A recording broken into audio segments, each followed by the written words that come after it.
それでは早速本日5つ目のコンテンツを進めてまいりたいと思います。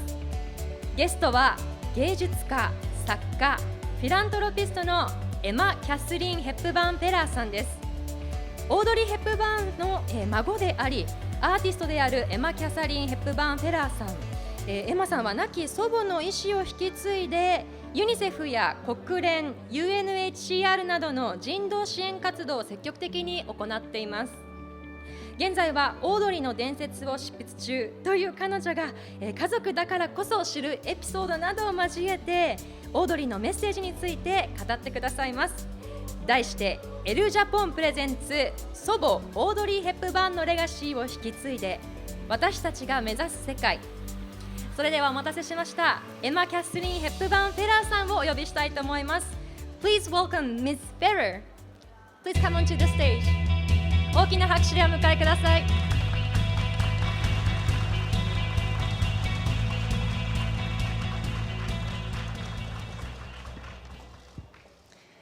Hello, everyone.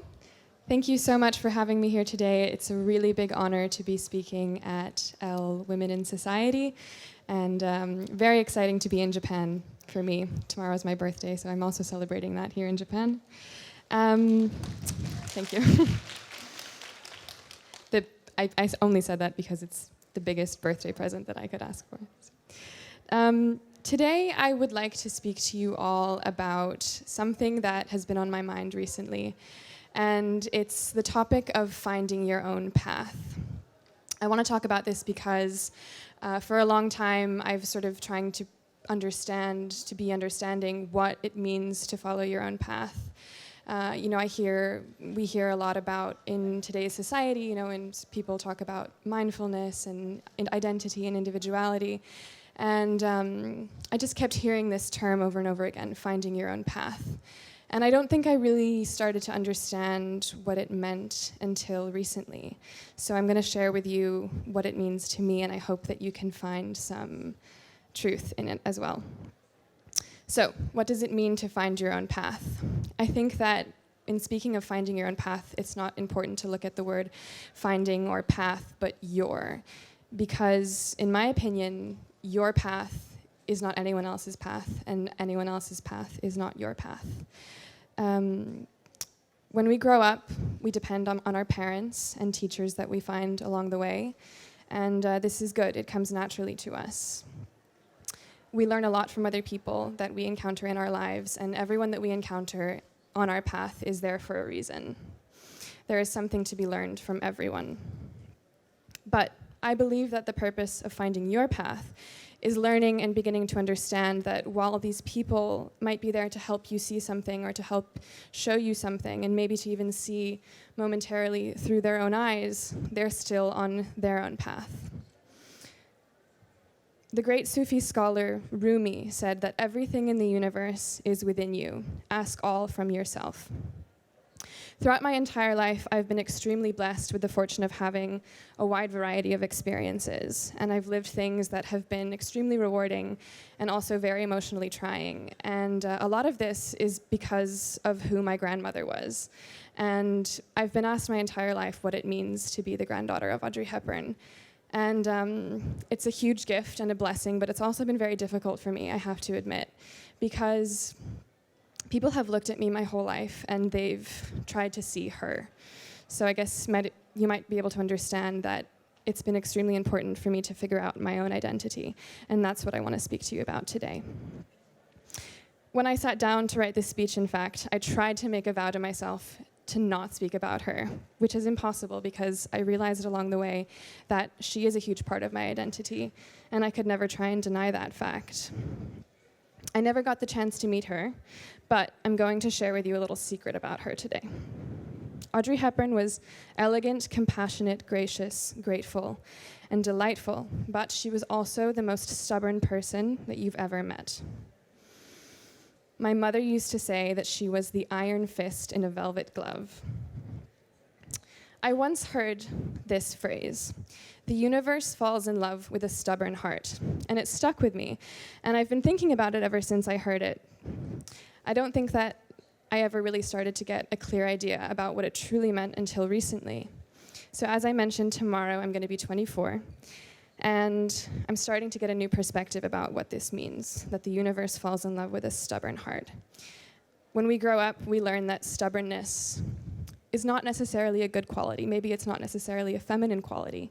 However, I'm here to tell you that I think sometimes being stubborn is the best quality that you can have. Living the lives of others means to gain incredible perspective and compassion for all beings, just like my grandmother had. Living the lives of others, you can have experiences to heal other people's pain and maybe even heal your own on the way. When you live the lives of others, you can experience joys that you didn't even know about. But to live the lives of others is still living the lives of others. Now I believe that while you can always see through another's eyes, to be truly happy, you must live your own life. You must live in a way that you know on a deep level to be true. You must live by the things that you know on a deep level to be right. You must do the things that you know, and only you know, very deep inside, make you happiest. You must live to accomplish the dreams that you have and that no one else has, because your dreams, believe me, no one else does have. When I was asked to speak at this incredible event among other extremely accomplished women, I immediately accepted and I felt very honored. However, leading up to the event, I started to feel a little bit insecure about myself and my accomplishments in my mere 24 years. Because, as I mentioned before, it's only recently that I really started to understand what my life is all about, and that I do have a path that is mine and only mine. Very often, I feel young, vulnerable, more often than not, extremely confused, as my loving boyfriend can attest to, who's somewhere back there. And yeah, to tell the entire truth, extremely scared. Because I've learned that doing the things that you love and refusing to do the things that you hate is really, really scary. Still, I wanted to come here and share with you what I've learned. First off, I would like to say to any members in the audience who might be around my age that this is a really sensitive time to be growing up, for very obvious reasons. However, it's also an extremely privileged time to be growing up. And one of the reasons why I think that is because we have so many options before us, more than any other generation has ever had. We have infinite possibilities, and once we realize how talented the younger generations are, there is just an immense amount of possibility.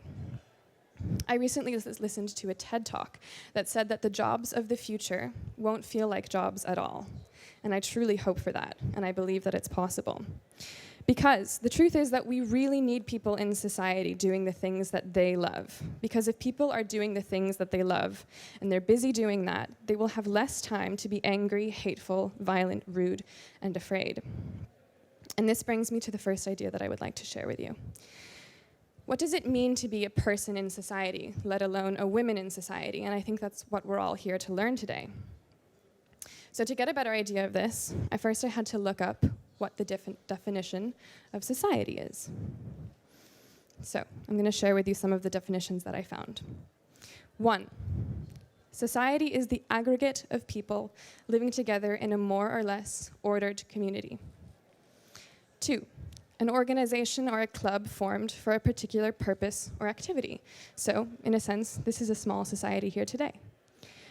3, the community of people living in a particular country or region and having shared customs, laws, and organizations. 4, a specified section of society. And 5, the last one, the situation of being in the company of other people.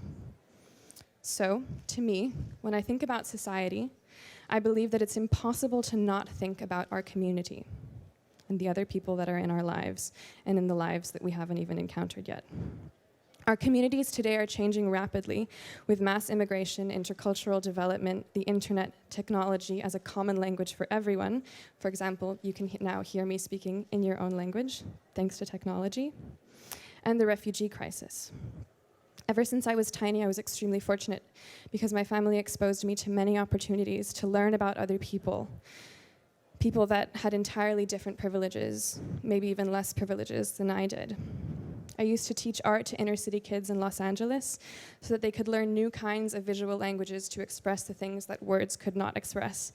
Things like all kinds of anger, frustration, fear, love, gratitude, wonder, and both metaphysical and physical hunger, much like we all experience. I'm going to go back because this is an example of one of the paintings that the children did. I went to Korea with my family back in 2004 after the seawall ferry incident occurred. I don't know if you guys remember that. Basically, a ferry sunk, killing 304 children. So we went to Korea and we built a memorial and planted 304 trees in the forest that overlooked the harbor where the ferry sunk. So this is a small piece of the memorial that we built.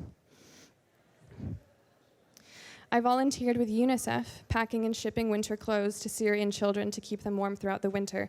And that was my first exposure to somewhat direct relation or communication with refugees. I wanted to become more involved with UNICEF, so I went and had a meeting with the president, Carol Stern. She gave me advice that I want to now pass on to all of you. She told me, before becoming involved with the cause and before you set out to try and make a change, you have to wait. You have to wait until you find the cause that moves you the most. Wait until you feel so strongly about something that you can't not become involved, that not becoming involved is no longer an option. Never, ever become involved with something just for the sake of becoming involved. So I left her office and I did what she told me to. I waited. And I waited, and then a few months later that spring, I was spending time in Europe. I was in Spain and Italy, and every morning at breakfast, it was 2016, I would watch the news or I would read the newspaper. And every morning, I would see pictures of bodies of children that had been washing up on shore, children that had died out at sea trying to flee their countries in Asia or in the Middle East or in Africa. And every time I would see these bodies, these small children that had drowned at sea, my heart sunk. So I decided that that was the cause for me and that I had to become involved and that it was the time. I met with the people from USA for UNHCR, which is the United Nations High Commissioner for Refugees, and they agreed to take me on board as a volunteer. That summer, I was able to allocate to raise a $17,000 donation, and with that money, they sent me on my first mission trip to Greece. I went to Greece and I visited refugee camps and I met refugees from all over, from Syria, Afghanistan, from Africa, and from other Middle Eastern countries.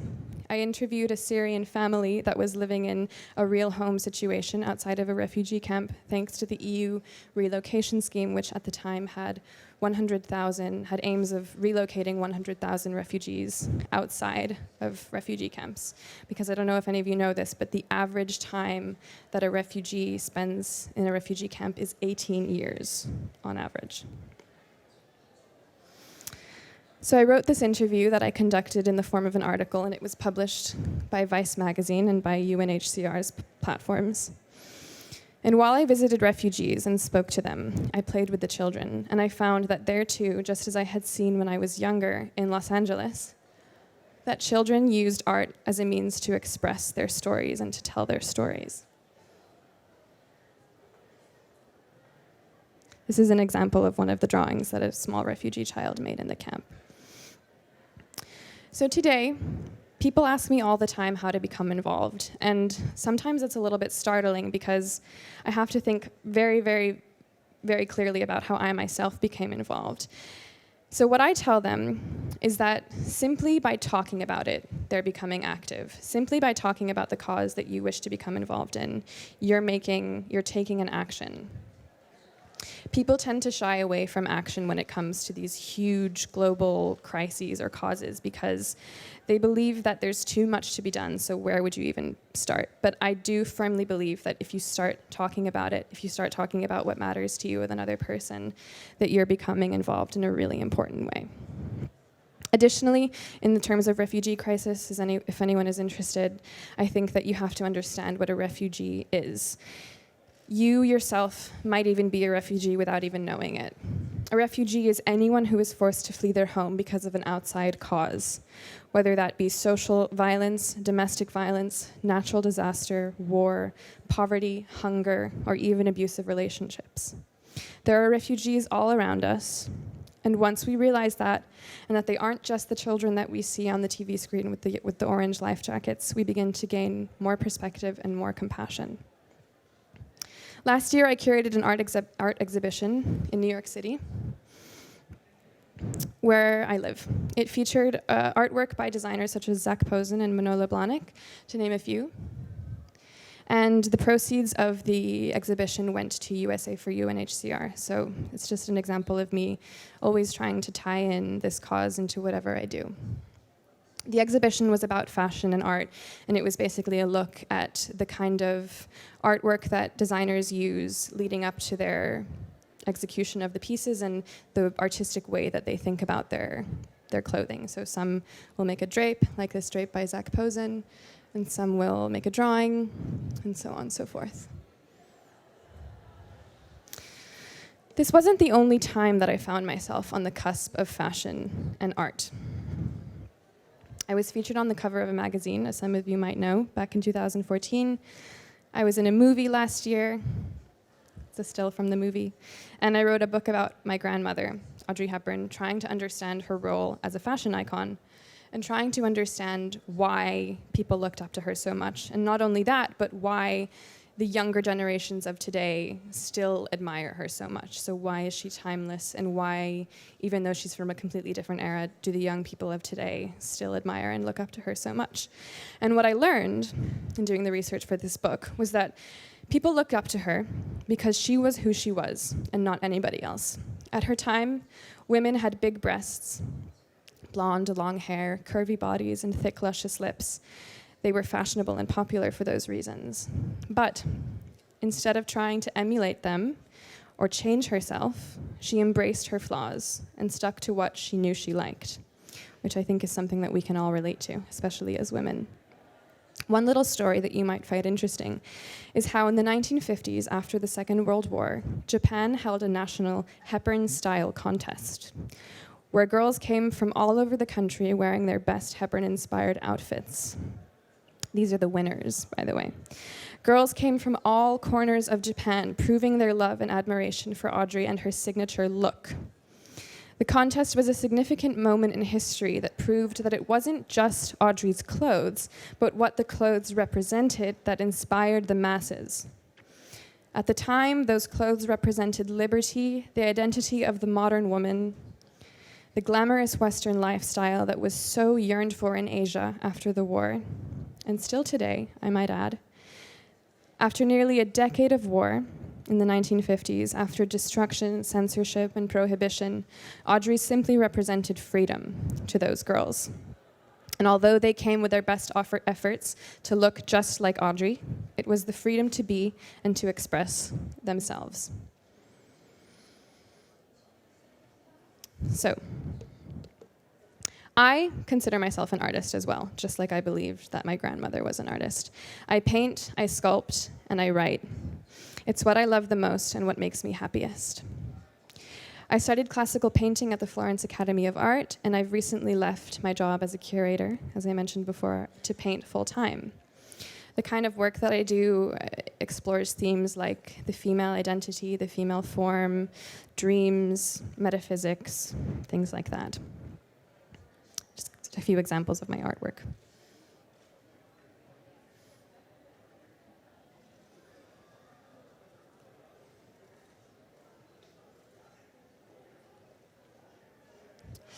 My artwork also goes hand in hand with poetry that I write, and I have dreams of publishing a book of poetry one day.